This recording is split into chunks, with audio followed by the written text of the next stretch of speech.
Torch মারলেও এই বক্সের ভিতরে কি আছে দেখা যায় না, পেন্সিল ছুড়লেও তার কোনো প্রতিধ্বনি হয় না। শর্ত একটাই, বক্সটার ভিতরে একভাবে তাকিয়ে থাকতে হবে। যদি 1 সেকেন্ডের জন্য অন্যদিকে তাকাও তাহলে এই জিন বক্স থেকে বেরিয়ে আসবে। প্রশ্ন হচ্ছে তাকে আটকানোর উপায় কি? কতক্ষণই বা তার দিকে তাকিয়ে থেকে বেঁচে থাকা যাবে? এই সব কিছু জানতে হলে দেখতে হবে আজকের video other side of the box মুভির এক্সপ্লেনেশন। মুভির শুরুতে আমরা বেন আর তার ওয়াইফ রেচেলকে দেখতে পাই। ওরা ক্রিসমাসের জন্য কুকিং করছিল। এরপর সেখানে শন নামের একজন ব্যক্তি গিফট নিয়ে চলে আসে, আর বেন আর রেচেল তাকে দূর থেকেই দেখতে পায়। বন্ধুরা, এই সিন থেকে আমরা বুঝতে পারি যে শন ছিল রেচেলের এক্স বয়ফ্রেন্ড। রেচেল বলে আমি কোনো মতেই তার সঙ্গে দেখা করতে চাই না। বেন তাই ঠিক করে সে একাই শনকে সামলে নেবে। বেন শনকে ওয়েলকাম জানায় আর শন বেনের সঙ্গে কথা বলতে শুরু করে। সে প্রথমেই তাকে সরি বলে, যেটা থেকে আমরা বুঝতে পারি যে তার সঙ্গে বেন আর রেচেলের একসময় ঝামেলা হয়েছিল। শন জানতে চায় রেচেল বাড়িতে রয়েছে কিনা, যার রিপ্লাইতে বেন জানায় যে রেচেল বাড়িতে নেই। আর খুব অদ্ভুত বিষয় হচ্ছে শন এতে করে খুব খুশি হয়ে যায়। বেনেরও ব্যাপারটা খুব অকওয়ার্ড লাগে, কারণ সে রেচেলকে ভালোবাসতো। সো রেচেল বাড়িতে নেই, এতে করে শন খুশি হবে, এটা খুবই আনএক্সপেক্টেড একটা ব্যাপার। শন তাকে এবার গিফট বক্স দেয়, যেটা একটা রেড পেপারে র্যাপ করা ছিল। সে বেনকে অনুরোধ করে গিফটটা খোলার জন্য, আর বলে তুমি গিফটের যে কার্ড আছে সেটা পরে রিড করে নেবে। বেন শনকে তাড়াতাড়ি বাড়ি থেকে তাড়িয়ে দিতে চাইছিল, কারণ রেচেল তার জন্য কিচেনে ওয়েট করছে। বেন তাই তার কথা মতো র্যাপার ওপেন করে, আর ওটা থেকে বেরিয়ে আসে একটা সিম্পল কার্ডবোর্ড বক্স। বক্সের মধ্যে অন্ধকার ছাড়া আর কিছুই ছিল না। বেন শনকে জিজ্ঞাসা করে তুমি কি আমার সঙ্গে ঠাট্টা করছো? কিন্তু শন তাকে সরি বলে তাড়াহুড়ো করে ওখান থেকে বেরিয়ে যায়। শন চলে যাওয়ার পর বেন বক্সের ভিতরে টর্চ মারে, কিন্তু সেখানে এতই অন্ধকার যে সে কিছুই দেখতে পায় না। এরই দরুন রেচেলও সেখানে চলে আসে, আর ওরা দুজনই ফাইন্ড আউট করার ট্রাই করে যে বক্সের ভিতরে এক্স্যাক্টলি কি আছে। বেন প্রথমে একটা পেন্সিল সেই বক্সের মধ্যে ছুঁড়ে দেয়, কিন্তু বক্সের ভিতরে পড়ে যাওয়ার কোনো প্রতিধ্বনি তারা শুনতে পায় না। মনে হচ্ছিল বক্সটা একটা এটার্নাল ডাইমেনশন, যেমন আমরা হয়তো ডোরেমনের 3rd ডাইমেনশনাল পকেট, সেই হিসাবে আমরা এই বক্সটাকেও নিতে পারি। এবার বক্সের সঙ্গে যে কার্ডটা শন দিয়েছিল, রেচেল সেটাকে পড়া স্টার্ট করে, যেখানে শন লিখেছিল ডিয়ার বেন, আমাকে ক্ষমা করে দিও, এই বক্সটা আমাকে কাউকে দিতেই হতো, তো আমি তোমাকে চুজ করলাম। এই বক্সের ব্যাপারে আমি হয়তো সব কিছু জানি না, কিন্তু যেটুকু জানি সেটা থেকে তোমাকে বলতে পারি যে তুমি এই বক্সটা থেকে নিজের চোখ সরাবে না।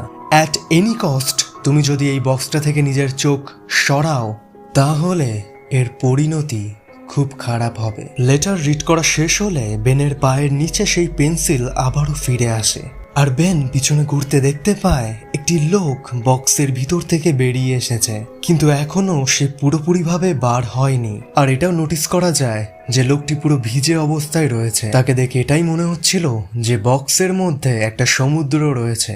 লোকটি এখানে কোনো কথা বলে না, সে একভাবে শুধু বেনের দিকে তাকিয়েছিল। বেন এবার শনকে কল করে, কিন্তু তার ফোন নট রিচেবল আসছিল। বেন নোটিস করে সেই ব্যক্তি এখনও তাদের দিকে তাকিয়ে আছে, আর তারা এটাও নোটিস করে যে এই ব্যক্তি রেচেল আর বেন এক্ষুনি যে কথাগুলো নিজেদের সঙ্গে বলছিল সেইগুলো এই ব্যক্তি আবারও রিপিট করছে। মানে এই ব্যক্তি একটা রেকর্ডারের মতো, সে যা শুনছে সেটাই সে আবারও বলছে। বেন এবার গাড়ির চাবি নিয়ে রেচেলকে বলে আমাদেরকে এখান থেকে বেরিয়ে যেতে হবে, কিন্তু রেচেল পুরো স্তম্ভিত হয়ে দাঁড়িয়েছিল। রেচেল জানায় এই বক্সটা থেকে আমরা মুখ ফিরিয়ে নিতে পারবো না, আর যদি আমরা এটা করি হয়তো কিছু খারাপ আমাদের সঙ্গে হবে। বেন এটাই ওয়ান্ডারিং করছিল যে কি খারাপ হতে পারে, আর রেচেল উত্তরে বলে আমাদেরকে এটাই খুঁজে বার করতে হবে। লোকটার দিকে না তাকালে সে কি করবে এটা ফাইন্ড আউট করার জন্য ওরা একে অপরের দিকে 3 সেকেন্ড তাকিয়ে থাকে, আর এটা করতেই সে নোটিস করে লোকটা আরও একটু বেরিয়ে এসেছে বক্স থেকে। তারা এবার লোকটার আঙুল দেখতে পাচ্ছিল। এবার লোকটি শনের কথাগুলো রিপিট করে যেগুলো সে বক্সটি দেওয়ার সময় বলেছিল, কিন্তু সে এই কথাটা এক্সট্রা অ্যাড করে যে কোনো মতেই এই বক্সটিকে নিয়ে বাইরে বেরোনো যাবে না। বেন তাই ডিসাইড করে যে ওদের মধ্যে রেচেল বক্সের দিকে তাকিয়ে থাকবে, আর এই সুযোগে বেন গাড়ি নিয়ে শনকে খুঁজতে যাবে। বেন যাওয়ার আগে রেচেলকে একটা নাইফ ধরিয়ে দেয় এবং প্ল্যান মাফিক বেন বেরিয়ে যায়। বাইরে গিয়ে বেন শনকে কল করছিল, আর ফাইনালি একটা সময় শন তার কল রিসিভ করে। শন কল রিসিভ করতেই বেন জানতে চায়, তুমি এই অদ্ভুত বক্স কেন আমাদেরকে দিয়েছ যে সবার কথার ভয়েস ইকো করে আমাদের সঙ্গে কথা বলছে, আর সেটাও বলেছে যে তুমি বক্সটা নিয়ে কোথাও যেতে পারবে না। শন এই কথা শুনে খুব অবাক হয়ে যায়, আর সে বলে আমি জানতাম না যে ওটা কথা বলতে পারে, আর সেটাও বলে বক্সটা তোমাকে মিথ্যে কথা বলেছে, কারণ আমি এমন কোনো কথা কোনোদিনই বলিনি যে বক্সটা নিয়ে বাইরে যাওয়া যাবে না। শন জানতে চায়, আমি বারবার বলেছিলাম তুমি বক্সটার উপরে নজর রাখবে, তাহলে তুমি বক্স রেখে কেন বেরিয়ে এসেছো? বেন উত্তরে জানায় বক্সটার উপরে রেচেল নজর রাখছে।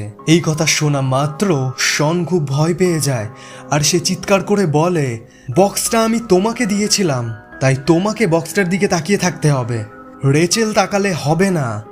শন বলে বেন অনেক দেরি হয়ে গিয়েছে, তুমি আর বক্সটার কাছে যেও না। কিন্তু বেন কলটি কাট করে গাড়ি আবারও তাদের বাড়ির দিকে ঘুরিয়ে নেয়। বেন বাড়িতে গিয়ে দেখতে পায় যে কেউ তার বাড়ি পুরোপুরিভাবে ভ্যান্ডালাইজ করে দিয়েছে, যেমন সব লাইটের সুইচ কেউ ভেঙে দিয়েছিল, আর পুরো বাড়ি জলে স্যাঁতস্যাঁত করছিল।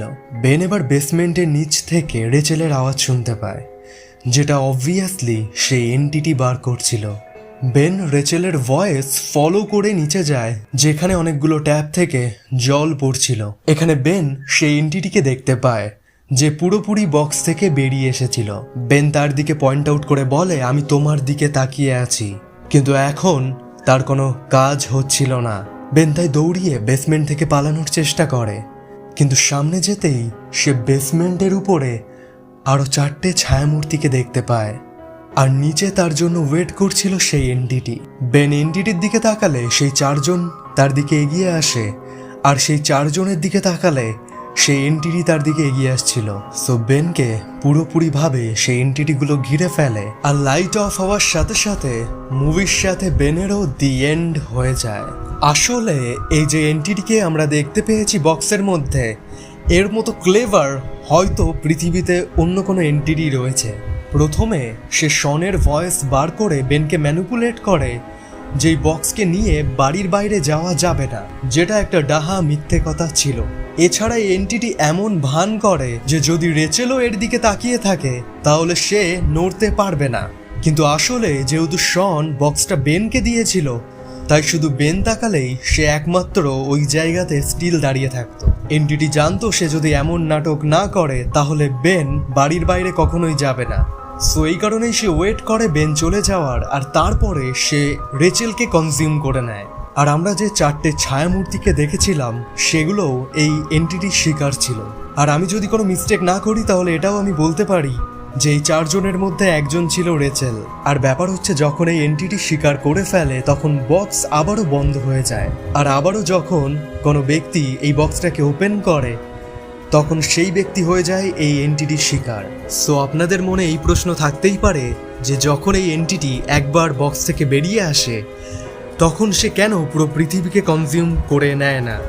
আসলে এই এন্টিটির প্রথম টার্গেট হচ্ছে যে এই এন্টিটির বক্সটিকে ওপেন করে, আর এছাড়া সে তাদেরকে টার্গেট করে যে তার পথের কাঁটা হয়ে দাঁড়ায়, যেমন রেচেল এখানে তার পথের কাঁটা হয়ে দাঁড়িয়েছিল। আর হ্যাঁ, ভালো কথা, এর আগেও একটা বক্স নিয়ে আমি একটা ভিডিও করেছি, কিন্তু সেই বক্সটা এর থেকেও বেশি অদ্ভুত। সো এখানে ক্লিক করে তোমরা ভিডিওটি দেখে নিতে পারো। সো বন্ধুরা, এই ভিডিওর এক্সপ্লেনেশন আপনাদের ভালো লাগলে ভিডিওটিকে লাইক, একটা কমেন্ট আর চ্যানেলটিকে সাবস্ক্রাইব করতে ভুলবেন না। সো দেখা হবে পরের ভিডিওতে।